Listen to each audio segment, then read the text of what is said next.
Hello, me again. Sitting here on a nice quiet day, going through eBay and Etsy, getting stuff together for a gunpla project I'm working on. First one I've done in years. Getting stuff together to start a little project. And my ADD brain being what it is while I'm doing it, looking stuff up, I got sidetracked and put on some videos in the background. And got me thinking of I'm going to do a couple of videos on some of the stuff from Gundam that I really do like, even though as I'll explain, getting into this one is a good setup for it. That is a not quite canon, but still very good, and I'll explain what I mean and how I look at it when I get into it here. But I'm going to talk about a couple of the individual battles that we see in some of the Gundam media that I really, really like. And they're also like good little teasers for somebody if you're looking to get into it. This is the kind of the good stuff that you can find in Gundam. I mean, there is a lot of bad melodrama and things like that. Yeah, it's a Japanese war anime. It's going to have a lot of that. But as far as sometimes, especially with the animation and everything else, they can be really, really good too. So this first one I'm going to do is, I figured it was a good place to start, is from Gundam the Origin, which is basically the first combat deployment and use of mobile suits, which takes place before the 1 Year War. So it's a little weird, a little different. To set up the background in this and how my headcanon rationalizes it. Gundam the Origin is an anime based on a manga that fleshes out the backstory before the 1 Year War of what led up to the Principality of Zeon and how some of the characters we know from the original Mobile Suit Gundam got to be who and where they are in the 1 Year War. The Origin mainly focuses on Char Aznable and what's going on in Zeon leading up to the war. But it in some ways contradicts what we see and in some ways reinforces it. For my headcanon, I look at Origin as being an in-universe product, meaning think of it as a mini-series, or if you want to try to compile it and put it all together, a movie or couple movie series that is actually done after the 1 Year War in the Universal Century by a production company with actors and special effects and everything. Much like the World War II and World War I movies that have been coming out in recent, I'll say, decades, not just recent years, but basically since about the turn of the century, where they try to fill in the historical background of what happened leading up to those wars and in those wars with real characters and real people that were in them, but with a lot of the behind the scenes and dialogue and interactions and things obviously not being recorded by history, so they have to fill in the blanks to make the story. The broad strokes are there. You end up in the right place, but what leads to it is a little bit historically inaccurate and embellished. If you look at the Origin that way, I don't see it as being, let's say, unbelievable. I mean, yes, it's fiction. We're talking, a fictional anime thing here. But if you look at it as being an in-universe interpretation of what happened and how they got to where they are, I don't see the Origin as being a bad thing in terms of canon. It fleshes things out, gives you a different way to look at things, and kind of elaborates on the points and the themes of the original Mobile Suit Gundam. One of the things I really like about the Origin is not only do we meet a lot of the characters that sometimes we don't see much of in Mobile Suit Gundam, or they're quick and gone because Gundam is very brutal with characters. A lot of them die during the course of the series. But in this one, you will actually see, some of them just little cameos, but you will actually see a couple of the foundational characters from the time that either we don't see in Mobile Suit Gundam, for obvious reasons in one case, as I'll get to in a second, and or they come in and very quickly are killed, and somebody related to them or tangentially related, not necessarily physically, literally related, but somebody tied to their story comes in. In this one, if you're familiar with Gundam, for the characters that you probably will know, of course, there's Char Aznable. We will see him in his red Zaku 1 in this case. You have the Black Tri-Stars, and also their first combat deployment. They're not the Black Tri-Stars yet. They're just Gaia, Mash, and Ortega, who are working together as a team of 3, because in Gundam, mobile suits are almost always deployed in 3s. 3 suits make up a team, 3 teams make up a platoon, or a company, I guess, and 3 companies make a battalion. They don't usually refer to them individually as companies and battalions. In this, actually, they refer to one of the things you'll see, which I'll get into again in a second, as a troop. That is the equivalent of a company in a cavalry unit. So, yeah, that makes sense. The characters you also see, one who is a little bit different from how you see him in Mobile Suit Gundam, although I'm very, very happy that he's a recurring character in the origin, is Rambaral, who is one of my absolute favorite Zeon characters. He's a quote-unquote bad guy with fighting with Zeon in the original Gundam. However, he is actually a very noble and respectable character. And in this, you get a little more background of why he is that way, and it shows that he's always been that way. It's not that he's like a tired old soldier who's just given up. That's his personality. He's not a tired old soldier who's given up. He's a very level-headed, even-keeled guy who supports Zeon, but not necessarily the Zombies, which, not necessarily a bad thing. I can agree with that.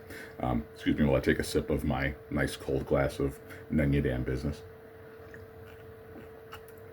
But the side characters that we see is you will see Tam Ray, who is one of the Federation scientists involved in what becomes Project V, that leads to the development of the Gundam, and his mentor, who is Dr. Minovsky, who, if you're familiar with Gundam, you've heard of the Minovsky particles, the Minovsky fusion reactor, and all those things. He's actually the doctor who was working for the Zeonic company in Zeon, of course, by the name, that developed the first mobile suits. In this, part of the reason that they explain and rationalize as to why he is not in the series and not with Zeon is, I don't think it's ever really said what led to him wanting to do it, but it's kind of alluded to that he kind of could see what the Zombies were planning for the Principality of Zeon and the upcoming war, and he became very disillusioned and tried to defect over to the Federation. This picks up with Zeon trying to stop him from defecting to the Federation, and as you will see in that, which is why we don't see him going forward. It doesn't go very well. In this, as I said, you will see Char Aznable in the first iteration of his famous red suit, showing off what a badass he is. The Black Tri-Stars also in Zaku 1s, and something a little similar to, think of it as a predecessor to their famous paint jobs that you see them using in a Mobile Suit Gundam. And Rambaral is in a traditional for him blue suit, but it is not a Zaku. It is actually one of the prototypes before the Zaku, the MS-04, whereas the Zaku 1 is the MS-05. A suit in this, which we'd never seen or heard of before the origin, called the Bugu. And as to why he is driving that instead of a Zaku, well, it's Rambaral, so... This is no Zaku, boy! No Zaku! Yeah, pretty much. So, having said that, we're going to get into this takes place on the moon. This is a couple of years before the outbreak of the One-Year War, and this is the first time that mobile suits are actually seeing, in this case, very limited, quick, small-scale combat, but it's a very well-done sequence. And I will explain afterwards what we see with the contrast and the weirdness and why we see something in this that Mobile Suit Gundam makes us think did not exist before the 1 Year War. Which is why I say I don't really see Origin as shitting on the canon and the established timeline. I will explain afterwards why I can see this as being something that could have happened, technology and an engagement that could have happened before the war, and why it would then lead to something different happening like what we see in Mobile Suit Gundam. So I'm going to leave off to this. I'm going to move myself up into the corner of the screen, talk a little bit about what's going on in the video while it plays. Try not to talk over it, but might need to explain a few things. If not, you'll just see me sitting here watching and enjoying the video when I'm not talking.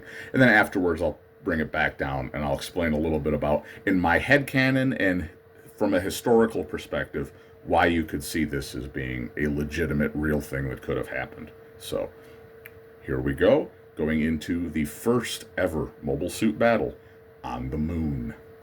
Go.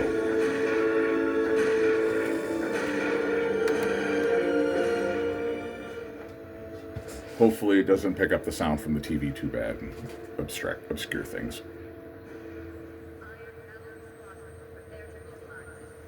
Alright, so here what you're seeing, they don't really explain it, at least in this section of the video. These are early prototype gun cannons. I'll explain afterwards why I think that's not a horrible thing to see.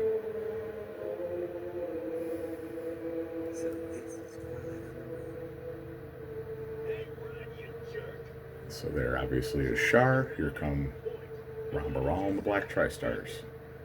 Sorry, you don't seriously want me to answer that question, do you? Damn straight I do. And when does a private get out speaking to me like that anyway? All right, I'll answer you. A beacon would have been seen by the enemy. Besides, you still managed to locate me without one, didn't you, warrant officer? That's enough, both of you.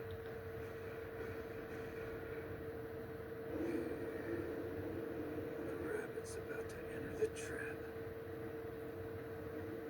Nocto vision as opposed to night vision. I love that. It's about time.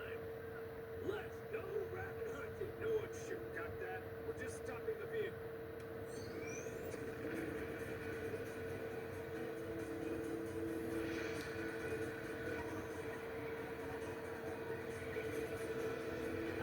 Love the Zaku one. And I really want one of those little 6-wheeled vehicles. That is pretty damn cool.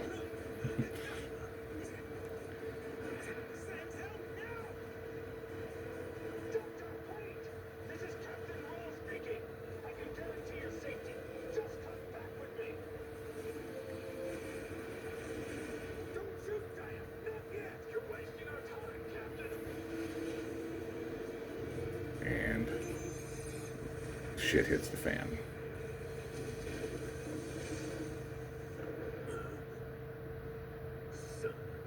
That bastard started without receiving the order. Enemy forces engaged. Copy. Squadron, all units drop now.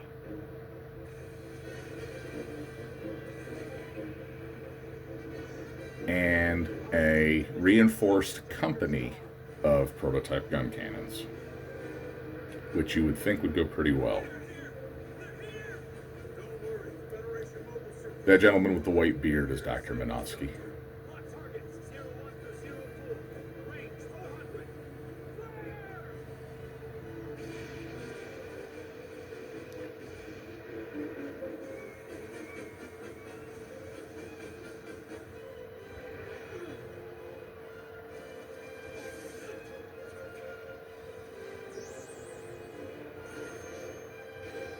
So technically the first mobile suit kill in history is scored by Rambaral.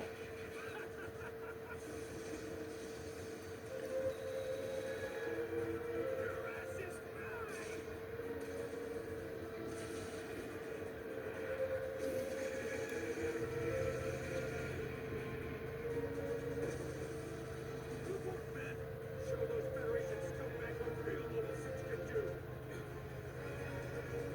No, you don't. You're not getting away that easily. And you notice they're not trying to kill him, they're trying to divert him. I'm sorry, but we can't, sir. It's just too deep. And this is Temray. This is Amarore's father. I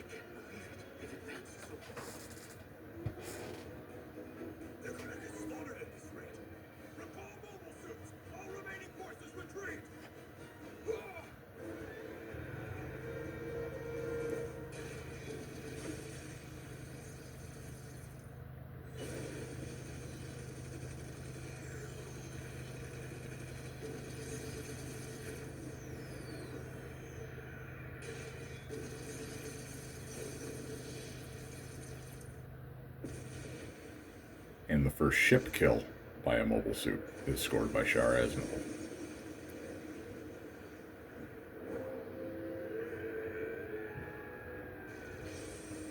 These are mobile suits. These are playthings. I'll mention that at the end.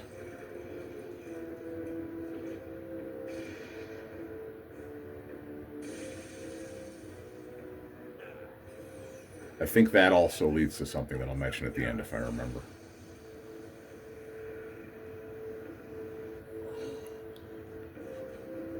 That's Dr. Manovsky.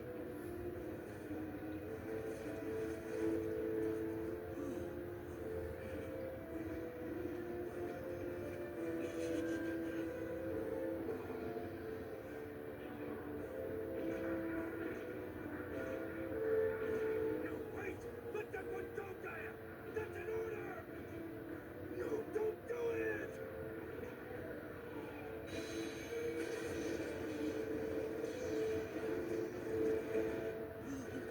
And farewell to Dr. Manovsky. That's why we don't see him in Gundam.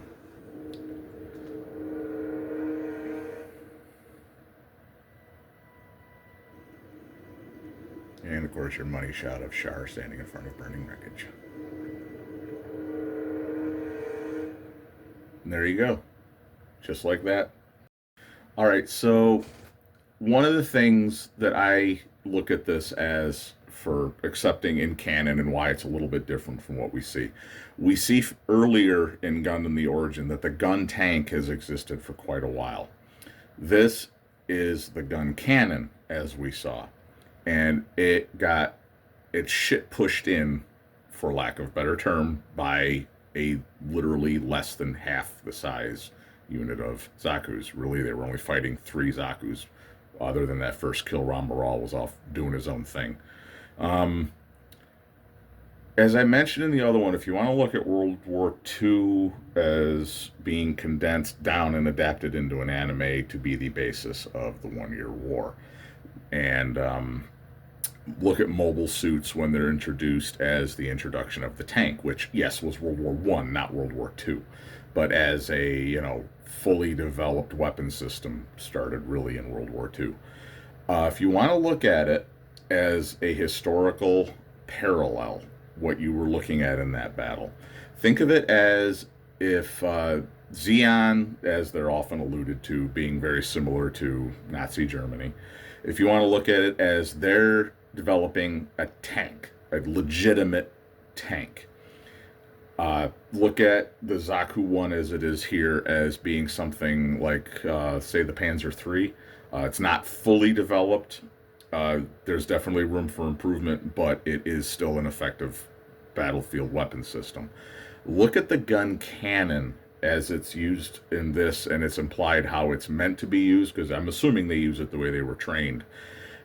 It's an assault gun. It is not a tank. It might look like a tank. It might have the relative firepower of a tank, but against a tank in a one-on-one straight up, everything being equal, an assault gun will usually get its ass handed to it by a tank. Same thing with this. Mobile suits are a properly developed mobility, armor, and firepower triangle, as close as you can get to having it a balanced triangle with those 3 sides. Whereas a assault gun, as you can look at the gun cannon there as being, lends itself to firepower. They have almost nothing, as you see, for armor. The Zaku's just rip right through them, and the Zaku's dance around them like they're standing still. They don't have mobility. They are set to just blow the shit out of things, like an assault gun, to support, in the assault gun's case, support infantry, take out defensive positions, help you push through.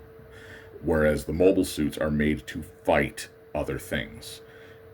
And it's not in this clip, but it's mentioned at one point. They show Tam Ray is brought in as an advisor, as somebody who knows Dr. Manovsky, has worked with him before, knows what he's going for in developing the mobile suit.